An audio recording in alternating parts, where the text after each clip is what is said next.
Hello students, last class में हमने blood के बारे में कंप्लीट इन्फॉर्मेशन गेन कर ली थी कि ब्लड ग्रुप कौन कौन से होते हैं, क्या क्या होता है ना। तो आज की क्लास में हमें क्या पढ़ना है ये तो आपको पता लग ही गया होगा, क्योंकि फिगर मैंने ऑलरेडी आपके सामने बना दिया है। तो जो आपने ब्लड के फंक्शंस देखे थे, आपको पता लग गया था कि ब्लड को अपने फंक्शंस को कंप्लीट करने के लिए क्या करना पड़ेगा, मूव करना पड़ेगा, है ना, from one place to another place. जैसे खाने को कहाँ से एब्जॉर्ब करना होगा, स्मॉल इंटेस्टाइन से, और फिर पूरी बॉडी में सर्कुलेट करना होगा, राइट। इसी तरीके से ऑक्सीजन गैस को कहाँ से एब्जॉर्ब करना होगा, लंग्स से, और फिर पूरी बॉडी में क्या करना पड़ेगा, सर्कुलेट करना पड़ेगा। Is it okay? तो ब्लड को इन सारी चीज़ों को ट्रांसपोर्ट करने के लिए किसकी ज़रूरत होती है, मूवमेंट की। और मूवमेंट करने के लिए ब्लड को जो पंप करने का काम होता है कि अब उधर जाओ ऑक्सीजन लेके आओ, अब उधर जाओ कार्बन डाइऑक्साइड रिमूव करके आओ, अब उधर ऑक्सीजन देकर आओ, वहाँ से कार्बन डाइऑक्साइड लेके आओ। तो इन सारे कामों के लिए ब्लड को जो पंप करने का काम होता है वो कौन करता है, वो करता है हमारा heart. Is it okay? So this is the diagram of heart and this is the very important part of our circulatory system. तो चलिए, जब हम हमारी बॉडी के अंदर, ह्यूमन बींग्स के अंदर ट्रांसपोर्टेशन की बात कर रहे हैं, भूल तो नहीं गए ना, ट्रांसपोर्टेशन पढ़ रहे हैं हम, ठीक है। तो when we talk about this transportation in human ones, तो हमने देखा कि जो फर्स्ट इम्पॉर्टेंट पार्ट था इस ट्रांसपोर्टेशन का वो था ब्लड। Is it okay? अब बात अगर करें ब्लड की, तो ब्लड में क्या क्या होता है और कौन सी चीज़ का क्या काम होता है ये हम पढ़ चुके हैं, है ना। इसके कंपोजिशन क्या क्या होते हैं। जो दूसरी चीज़ आपको पढ़नी है आपके सर्कुलेटरी ट्रांसपोर्टेशन सिस्टम के लिए, वो दूसरी बात कौन सी है वो भी सुनिए। दूसरी बात है कि आखिर ये ब्लड फ्लो कहाँ करेगा, तो ये ब्लड फ्लो करेगा ब्लड वेसल्स में। किस में फ्लो करेगा ये ब्लड? ब्लड वेसल्स में। और जब बात ब्लड वेसल्स की हो तो ब्लड वेसल्स हमारी बॉडी में सारी एक जैसी नहीं होती, 3 टाइप की ब्लड वेसल्स हमारी बॉडी में प्रेजेंट होती हैं। और ये जो 3 टाइप की ब्लड वेसल्स हमारी बॉडी में प्रेजेंट हैं, उनमें से सबसे पहली ब्लड वेसल का नाम है आर्टरीज, जिसको आप शॉर्ट में एक सिंगल बोलो तो आर्टरी भी बोल सकते हो। Is it okay? जो दूसरी ब्लड वेसल होती है हमारी बॉडी के अंदर वो होती हैं वेन्स। क्या होती हैं? वेन्स। और जो third type of blood vessels होती हैं वो होती हैं कैपिलरीज। Is it okay? तो ये 3 टाइप की ब्लड वेसल्स होती हैं जिसमें हमारी बॉडी में क्या फ्लो करा करता है, ब्लड फ्लो करता है। Is it okay? ब्लड ऐसे ही तो भरा हुआ है नहीं पाउच की तरह हमारी बॉडी के अंदर कि our body is just like a balloon and the blood is filled into it. No, blood always present in the blood vessels, क्योंकि हमारा सर्कुलेटरी सिस्टम कैसा है, हमारा circulatory system closed circulatory system है, जिसमें ब्लड कहाँ पर फ्लो करता है, जिसमें ब्लड वेसल्स में फ्लो करता है। ब्लड कहाँ फ्लो करता है? ब्लड वेसल्स में। आई बात समझ में? तो मैंने आपको बताया कि how many type of blood vessels are there? 3 type of blood vessels are there. First is arteries, second is veins and third is capillaries. देखो, अब इस फिगर में आपको आर्टरीज और वेन्स तो दिखाई दे रही हैं। जैसे ये आर्टरी है, दिख रहा है, ये वेन है, पल्मोनरी वेन, है ना, ये है मेन आर्टरी, ये है मेन वेन, ये है पल्मोनरी आर्टरी। आ गई बात समझ में? तो आर्टरीज और वेन्स तो आपको यहाँ पर दिखाई दे रही हैं, पर कैपिलरीज दिखाई नहीं दे रही हैं, वो मैं आपको बता दूंगी। वैसे आप पढ़ चुके हैं, like the alveoli in our lungs is surrounded by the blood capillaries. Similarly, small intestine of our digestive system is also surrounded by the blood capillaries. आ गई बात समझ में? तो हमें पता है कि ब्लड वेसल्स कितने टाइप की होती है? 3 टाइप की होती हैं, और इनमें डिफरेंसेस होते हैं क्या? बहुत सारे डिफरेंसेस होते हैं, हम देखेंगे इन डिफरेंसेस को, पर हम बाद में देखेंगे। Is it okay? तो ये काम हमारा ड्यू है, इनके बीच के डिफरेंसेस जानना, हम जानेंगे ज़रूर, because this is very very important. And the third important part of this human circulatory system, blood circulatory system, is our heart. तो फिलहाल आज की क्लास में हम जो पढ़ने जा रहे हैं, ब्लड हम पढ़ चुके हैं, ब्लड वेसल्स का इंट्रोडक्शन हम जान चुके हैं, फुल डिटेल में हम इनके बारे में बाद में जानेंगे। और फिलहाल हम जो जानने जा रहे हैं सबसे पहले वो हम जान रहे हैं हार्ट के बारे में, ह्यूमन हार्ट के बारे में। तो चलिए, हार्ट का फिगर ऑलरेडी आपके सामने रेडी है, तो पहले हम फिगर समझेंगे और फिर हम समझेंगे हाउ डज इट वर्क, कैसे काम करता है। ये बहुत इंपॉर्टेंट काम है जी हार्ट का, बिना थके बिना रुके till the end of the life ये काम करता ही चला जाता है। तो आखिर ये काम कैसे करता है उसको जानने से पहले हम इसका स्ट्रक्चर जानेंगे। क्या जानेंगे? स्ट्रक्चर। स्ट्रक्चर आपके सामने बना हुआ है, तो बना हुआ तो है पर समझना तो पड़ेगा। तो चलिए हम समझना शुरू करते हैं। देखिए, सबसे पहली बात, इस हार्ट, जो हमारा हार्ट होता है, जो ह्यूमन हार्ट होता है, ये 4 चैम्बर्ड हार्ट होता है। कितने चैम्बर होते हैं हमारे हार्ट में? 4 चैम्बर्ड हार्ट। देखिएगा ध्यान से, ये चैम्बर 1 में नंबर भी लिख देती हूँ, ये चैम्बर 1, ये चैम्बर 2, ये चैम्बर 3 और ये चैम्बर 4। तो 4 चैम्बर्ड हार्ट होता है ह्यूमन बीइंग्स का। क्या सारे लिविंग बीइंग्स का 4 चैम्बर्ड हार्ट होता है? नहीं, किसी का 2 चैम्बर्ड हार्ट भी होता है, किसी का 3 चैम्बर्ड हार्ट भी होता है। अब क्यों हमारे अंदर 4 चैम्बर्ड हार्ट क्यों और बाकियों के अंदर 2 चैम्बर्ड हार्ट क्यों या फिर 3 चैम्बर्ड हार्ट क्यों, इसका भी कारण आपको बताया जाएगा। पर फिलहाल आप ह्यूमन बीइंग्स के बारे में याद रखें कि ह्यूमन बीइंग्स के हार्ट में कितने चैम्बर होते हैं? 4 chambers are there, chamber 1, chamber 2, chamber 3 and chamber 4। अब मैंने ऐसे 1 2 3 4 नंबर दिए, आपके जैसे मर्जी है 1 2 3 4 दे देना, ऐसा कोई ज़रूरी नहीं है कि इसको फर्स्ट ही बोला जाए, इसको सेकंड ही बोला जाए। लो, अब आपके इस कन्फ्यूजन को हटाने के लिए मैं यहाँ से हटा देती हूँ ये numbers. So don't keep it in mind कि इसी को फर्स्ट बोला जाएगा या इसी को सेकंड बोला जाएगा। नहीं नहीं नहीं, ऐसा कुछ भी नहीं है। अच्छा चलिए, अब देखिए, अब ये जो हमारा हार्ट है, इस हार्ट को 4 चैम्बर में डिवाइड करने से पहले 2 हिस्सों में बांटा गया है। ये है आपका लेफ्ट साइड, जैसे मैं खड़ी हूँ तो मेरा लेफ्ट मेरे हार्ट का लेफ्ट है ना, और मेरा राइट मेरे हार्ट का राइट। आ गई बात समझ में? तो इसी तरीके से आप अपने लिए भी इमेजिन कर लीजिएगा, है ना।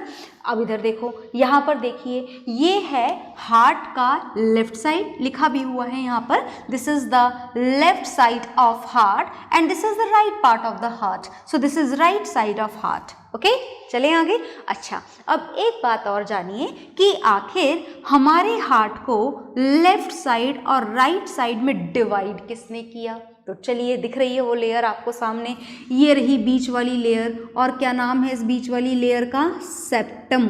बहुत ध्यान से देखना, सेप्टम। और इस सेप्टम के नीचे इसका काम भी लिखा है, that it is a wall partition which separates our left part of the heart from the right part of the heart. हमारा लेफ्ट हार्ट जो होता है, हमारे हार्ट का जो लेफ्ट हिस्सा होता है, this is completely separated by the right side.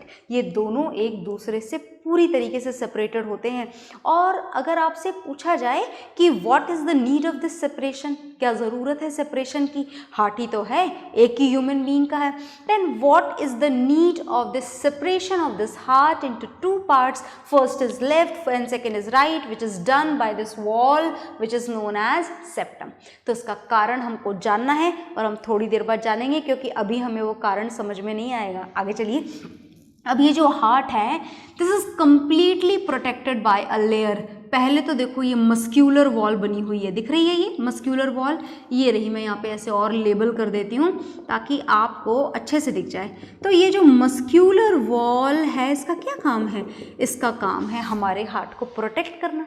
And for the double protection one more layer is there. ये देखो, पेरिकार्डियम है ना, नाम ध्यान से सुनना और स्पेलिंग आप यहाँ से नोट डाउन करो या नोट्स में से, जहाँ से भी आपकी मर्जी हो, स्पेलिंग का ध्यान रखिएगा। तो this is pericardium layer, and it is also, its function is also written with it. This is a protective layer which protects our heart, जो हमारे हार्ट को क्या करती है, प्रोटेक्ट करती है। तो चलिए कुछ बातें हमने जानी, कुछ और जानते हैं, देखिएगा ध्यान से। मैंने आपको बोला कि हमारा हार्ट 4 चैम्बर्स में डिवाइडेड है। पहले तो हमारा हार्ट देखो 2 साइड में डिवाइडेड है, एक लेफ्ट साइड और दूसरा राइट साइड। अब जो लेफ्ट साइड है हमारे हार्ट का, ये भी 2 हिस्सों में डिवाइडेड है, अपर चैम्बर, लोअर चैम्बर। यहाँ पर जो हमारे हार्ट का राइट पार्ट है, this is also further divided into 2 parts, upper chamber and lower chamber. तो देखो अपर चैम्बर्स का नाम बिल्कुल फिक्स्ड है। अपर चैम्बर्स को हम बोलते हैं एट्रियम, और मैं आपको बता दूं कि अपर चैम्बर्स को एट्रियम के साथ साथ एक और नाम दिया गया है, दिस इज ऑरिकल। क्या बोला जाता है इनको, ऑरिकल। तो अगर आपने कहीं ऑरिकल पढ़ रखा है then also it's fine, you may write it, okay. तो अपर चैम्बर्स को क्या बोला जाता है, एट्रियम या फिर ऑरिकल्स, इज इट ओके। तो देखो ये लेफ्ट साइड का अपर चैम्बर है, मतलब ये लेफ्ट एट्रियम या फिर लेफ्ट ऑरिकल, जो भी आप बोलना चाहें, और ये राइट साइड का अपर चैम्बर है, तो ये राइट एट्रियम या फिर क्या बोल सकते हैं आप इसे, राइट ऑरिकल। आ गई बात समझ में। तो अब लोअर चैम्बर्स पर आ जाइए। ये है लोअर चैम्बर लेफ्ट साइड का, तो इसे बोला जाता है लेफ्ट वेंट्रिकल। मतलब बात आप समझ गए होंगे कि लोअर चैम्बर्स को क्या बोला जाता है, लोअर चैम्बर्स को बोला जाता है वेंट्रिकल। क्या बोला जाता है, वेंट्रिकल बोला जाता है। इसी तरीके से ये जो लोअर चैम्बर है ये राइट साइड का है, मतलब ये है राइट ऑरिकल। क्या है ये, राइट ऑरिकल। तो ये सॉरी वेंट्रिकल है ना, ये है राइट वेंट्रिकल और ये है लेफ्ट वेंट्रिकल, ओके। तो जो अपर चैम्बर्स है वो है ऑरिकल और जो लोअर चैम्बर्स है वो है वेंट्रिकल्स। इतनी बात हमें समझ में आ गई। तो चलिए थोड़ा और समझते हैं और जानते हैं इस डायग्राम में और क्या क्या चीज़ें हैं। देखिए ये है पल्मोनरी वेन, जो कहाँ से आ रही है वो भी देखिए। ये आ रही है फ्रॉम लंग्स। कहाँ से आ रही है पल्मोनरी वेन, लंग्स से आ रही है। पल्मोनरी वेन का मतलब क्या है, this is a blood vessel. सिर्फ और सिर्फ एक ब्लड वेसल है जो क्या कैरी कर रही है, ब्लड कैरी कर रही है। क्या कैरी कर रही है, ब्लड। और अगर आप ध्यान से देखें तो ये पल्मोनरी वेन कहाँ से आ रही है, लंग्स से आ रही है। तो लंग्स से कैसा ब्लड लेकर के आ रही होगी, ये बताएं जरा सोच के। लंग्स से कोई सी भी blood vessel carbon dioxide gas तो लेके आ नहीं सकती। मतलब कौन सा ब्लड लेकर के आ रही है, अगर लंग्स से आ रही है तो ये हमारा जो पल्मोनरी वेन जो आपको दिखाई दे रही है ये कैसा ब्लड लेकर आती है, ऑक्सीजनेटेड ब्लड। क्या आप ऑक्सीजनेटेड ब्लड का मतलब समझते हैं? अगर आपके ब्लड में ऑक्सीजन गैस डिसॉल्व्ड हो तो in that condition the blood is known as oxygenated blood. और अगर आपके ब्लड में ऑक्सीजन गैस डिसॉल्व्ड ना हो, अरे ऑक्सीजन गैस डिसॉल्व नहीं होगी तो कुछ तो डिसॉल्व होगा, बिल्कुल। अगर कार्बन डाइऑक्साइड गैस आपके ब्लड में डिसॉल्व है तो उस दौरान उस ब्लड को क्या बोला जाता है, डी ऑक्सीजनेटेड ब्लड। क्या बोला जाता है, डी ऑक्सीजनेटेड ब्लड, ठीक है। तो चलिए अब उधर आ जाइए दोबारा से। ये देखिए ये है पल्मोनरी वेन और कहाँ से आ रही है, ये लंग्स से। तो आप चाहें तो लिख दें कि कैसा ब्लड लेकर के आ रही है, ये ऑक्सीजनेटेड ब्लड लेकर के आ रही है। कैसा ब्लड लेकर के आती है पल्मोनरी वेन, ऑक्सीजनेटेड ब्लड। तो जो ऑक्सीजनेटेड ब्लड ये पल्मोनरी वेन ला रही है, ये कौन से हिस्से में ला रही है, देखिए ध्यान से, in this chamber, and this chamber is known as left atrium. क्या बोला जाता है इस चैम्बर को, लेफ्ट एट्रियम बोला जाता है, इज इट ओके। इसी तरीके से ये मेन आर्टरी है, ये पल्मोनरी आर्टरी है और ये मेन वेन है। तो ये जितनी भी आर्टरीज और वेन्स आपको इस फिगर में दिखाई दे रही हैं, सिर्फ इतनी ही आर्टरी और वेन नहीं होती हैं, बहुत सारी आर्टरीज और वेन्स होती हैं। पर फिलहाल ये जो आपको दिखाई दे रही हैं, ये चीज़ क्या है? These are the only blood vessels. ये सिर्फ और सिर्फ क्या है? ये सिर्फ और सिर्फ ब्लड वेसल्स हैं, जिनका काम क्या होता है? ब्लड को कैरी करना, ब्लड को फ्लो करने के लिए एक पाथ प्रोवाइड करना। आ गई बात समझ में? तो ये हमारे हार्ट का डायग्राम आप देख लें। क्या आप सारी चीज़ें समझ चुके हैं? एक बार हम दोबारा देख लेते हैं। ये main artery which is a blood vessel, this is pulmonary vein, again a blood vessel, left atrium, upper chamber of left side, these are the valves. Valve दिखाई दे रही है आपको? ये देखो, ये वाल्व है, ये यहाँ से ये एक और वाल्व है, ये है वाल्व। ये तो मैंने रास्ता बना रखा है जाने का एरो लगाकर, ये वाल्व है ना। ये देखो यहाँ पर ये भी वाल्व है, और ये देखो यहाँ पर ये भी वाल्व है। Is it okay? ये वाल्व्स हैं। आप चाहें तो लिख दें ऐसे, V for valve, V for valve, V for valve और वी फॉर वाल्व। अब वाल्व का क्या काम होता है ये भी हम थोड़ी सी देर बाद जानेंगे, काम को शुरुआत करने के बाद में। This is the lower chamber of left side, this is left ventricle, and these are the muscular walls around this heart. This is the pericardium layer whose function is to protect this heart. आगे देखिए, this is right ventricle, lower chamber of right side, this is septum, this one is septum which divides our heart into two parts, into two sides, left and right side. This is the upper chamber of right side, which is right atrium. Again, this is a blood vessel, which is a main vein, and this is pulmonary artery, which goes to lungs. Okay? तो हमें heart का structure में जितनी भी चीज़ें labelled हैं, उनके बारे में थोड़ा थोड़ा हमें पता लग गया है। तो चलिए थोड़ा और जानते हैं। थोड़ा पता लगने से काम नहीं चलेगा, है ना? पर उससे पहले आप इस फिगर को बना लीजिए, फिर हम इसके बारे में थोड़ा और जानेंगे। ओके?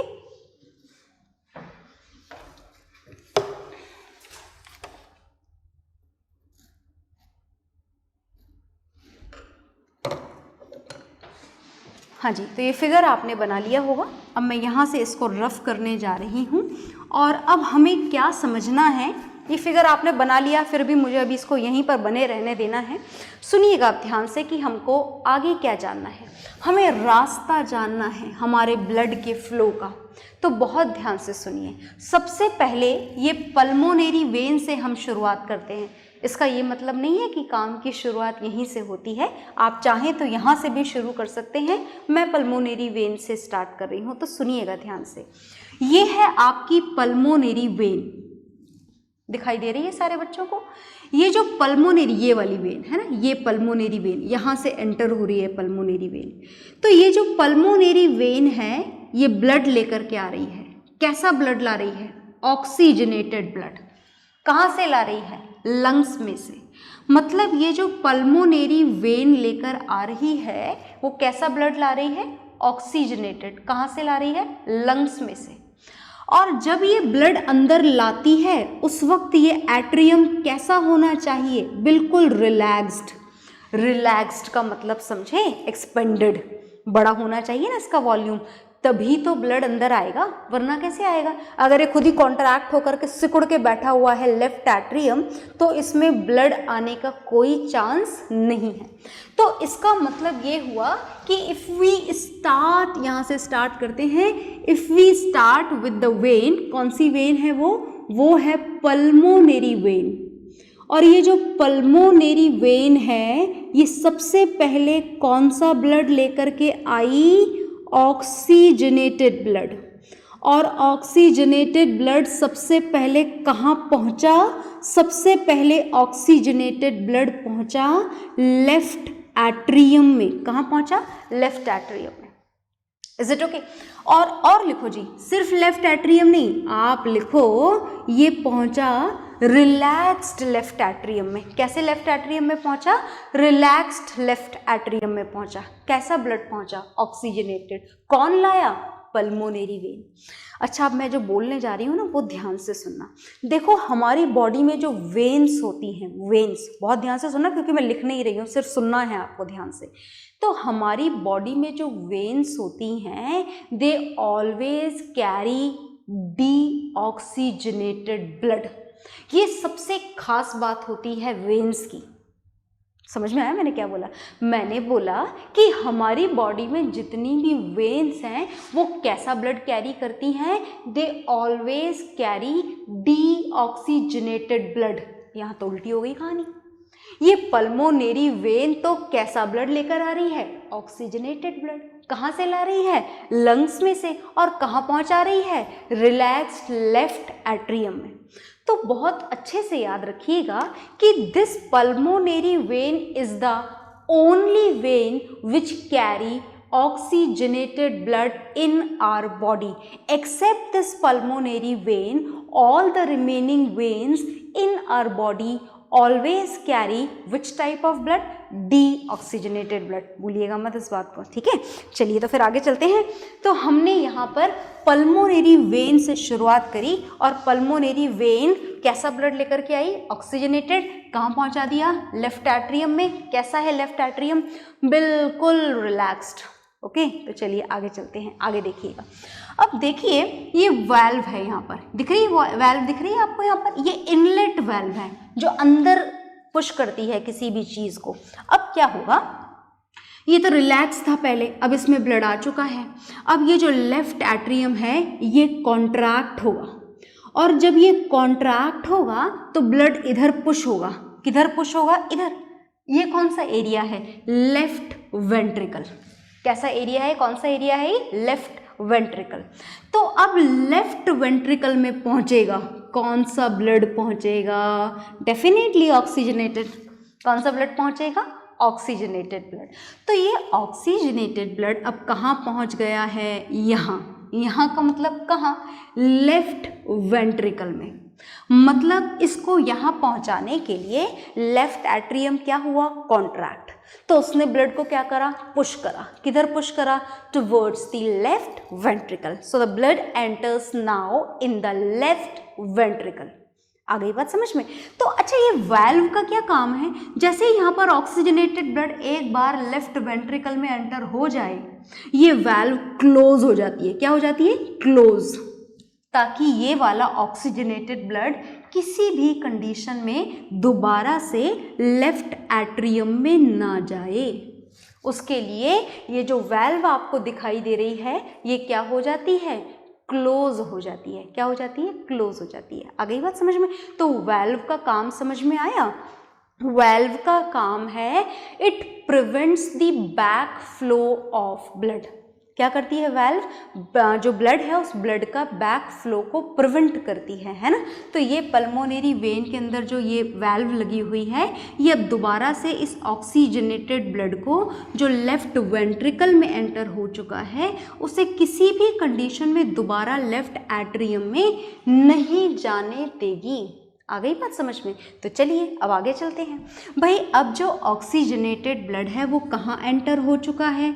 लेफ्ट वेंट्रिकल में एंटर हो चुका है ना? अब लेफ्ट वेंट्रिकल में रह जाएगा ऑक्सीजनेटेड ब्लड तो काम चलेगा? नहीं चलेगा। अभी तो इस ऑक्सीजनेटेड ब्लड को हर एक सेल तक पहुंचाना है ताकि सेल में क्या हो पाए? Cellular respiration. Is it okay? तो अब वो काम कौन करेगा? देखिएगा ध्यान से। उसके बाद में ऑक्सीजनेटेड ब्लड के लेफ्ट वेंट्रिकल में एंटर होने के बाद अब ये लेफ्ट वेंट्रिकल होगा कॉन्ट्रैक्ट। कौन कॉन्ट्रैक्ट होगा? Left ventricle. बहुत ध्यान से सुनिएगा। और ये जो लेफ्ट वेंट्रिकल कॉन्ट्रैक्ट होगा इसके कॉन्ट्रैक्शन से ब्लड के यहाँ जाने के चांसेस तो खत्म हो चुके हैं। यहाँ ये जा नहीं सकता है ना? तो अब ये ब्लड जाएगा कहाँ? देखो ये रास्ता हमने बना रखा है। ये इस वाले रास्ते से ये मेन आर्टरी के थ्रू, जिसको एरोटा भी बोला जाता है, कौन सा ब्लड? ऑक्सीजनेटेड ब्लड कहाँ पहुँचा दिया जाएगा? Into each and every cell. कहाँ पहुँचा दिया जाएगा? हर एक सेल तक पहुँचा दिया जाएगा। आ गई बात समझ में। तो अब भाई सेल में पहुंचा, किसने पहुंचाया? हर एक सेल ने मेन आर्टरी ने पहुंचाया। Is it okay? जैसा कि मैंने अभी थोड़ी देर पहले आपको बताया था कि जो वेन्स होती हैं हमारी बॉडी में, वो हमेशा कौन सा ब्लड कैरी करती हैं? Deoxygenated blood. कैसा ब्लड कैरी करती हैं? डीऑक्सीजनेटेड। एक्सेप्ट क्या था यहाँ पे? एक्सेप्शन क्या था? Pulmonary vein. This is the only vein in our body which always carry only and only oxygenated blood which has dissolved oxygen in it. आ गई बात समझ में? तो ये जो मेन आर्टरी है, ये ऑक्सीजनेटेड ब्लड को कहाँ पहुँचा रहा है? Into each and every cell. तो सेल में क्या पहुंच गई है? ऑक्सीजन। क्या होगा? Cellular respiration. अच्छा देखना आगे का काम कैसे होता है। मैं यहाँ फिगर बनाने जा रही हूँ। ये देखो, ये है arteries. Not only this one, whatever the type of artery is there, a lot of blood vessels, a lot of arteries, lot of veins, lot of capillaries are present in our body, and this artery is connected with the capillaries. ये artery किससे connected होती है? Capillaries से। ये capillaries बनाई है मैंने। It doesn't mean कि कैपिलरीज इतनी मोटी होती हैं, ये सिर्फ आपको समझाने के लिए बनाया गया है। और कैपिलरीज से शुरुआत होती है, इनके एंड से शुरुआत होती है वेन्स की। तो जरा ध्यान से सुनिएगा, ये आर्टरीज हैं, they are connected, they ends in the capillaries and veins starts with the capillaries, and these capillaries are in the direct contact of cell from both of the side and from lot of sides, जितनी भी sides होती हैं, है ना। Arteries कैसा blood लेकर के आई थी? जरा ध्यान से सुनना। आर्टरीज लाई थी ऑक्सीजनेटेड ब्लड। कैसा लाई थी? ऑक्सीजनेटेड ब्लड, है ना। तो मतलब यहाँ पर ये जो ब्लड आया था उसमें क्या डिजॉल्व थी? ऑक्सीजन। कैपिलरीज से सेल में क्या पहुँच जाएगी? ऑक्सीजन। नीचे वाली सेल में भी क्या पहुँच जाएगी? ऑक्सीजन। और जब सेल को ऑक्सीजन मिल जाएगी तो सेल में क्या होगा? Cellular respiration. क्या बनेगा? Carbon dioxide. वो कार्बन डाइऑक्साइड सेल से कहाँ मिल जाएगी? कैपिलरीज में। इस वाली सेल से भी कहाँ मिल जाएगी? कैपिलरीज में। Now this carbon dioxide gas is dissolved in blood, so the blood becomes deoxygenated. कैसा ब्लड हो गया है? डीऑक्सीजनेटेड। और ये डीऑक्सीजनेटेड ब्लड कहाँ एंटर हो जाएगा? वेन्स में। तो हमारी बात सही प्रूव हो गई ना कि वेन्स हमेशा कैसा ब्लड कैरी करती हैं? Deoxygenated blood. तो आप इस फिगर को भी बना लीजिए। Is it okay? फिर हम थोड़ा और जानेंगे। ओके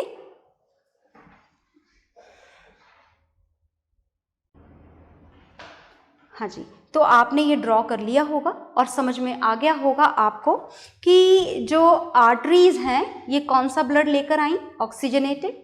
कहाँ पर पहुंचाया गया ऑक्सीजनेटेड ब्लड? कैपिलरीज में। कैपिलरीज ने ट्रांसफरिंग कर ली, ऑक्सीजन सेल को पहुंचा दिया और सेल्यूलर रेस्पिरेशन के एंड प्रोडक्ट कार्बन डाइऑक्साइड को दोबारा कैपिलरीज में पहुंचा दिया गया। अब वेन्स में आ गया है, कौन सा ब्लड आ चुका है वेन्स में? Deoxygenated blood. तो इस डीऑक्सीजनेटेड ब्लड का क्या होगा? That will see in the next class. Okay, bye everyone.